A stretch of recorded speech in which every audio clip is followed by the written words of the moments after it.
Kapag wala pa ang asawa mo na hating gabi na, alas 11, mag-aalas 12 na, hindi mo talagang maiwasang mag-isip, tahimik ang gabi pero maingay ang utak mo. Nasaan na kaya siya? Bakit hindi siya nagpaalam? Anong ginagawa niya sa mga oras na ito? At doon na nagsisimula ang pagkalito. Doon ka na unti-unting kinakain ng mga tanong. May kasama kaya siyang iba? Nasa bar ba siya? May tinatago ba siya?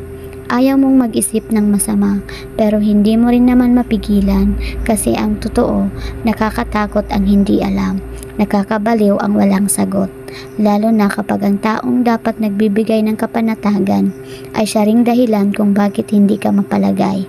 Wala siyang sinabi, wala siyang paalam, at ikaw naiwan sa kawalan.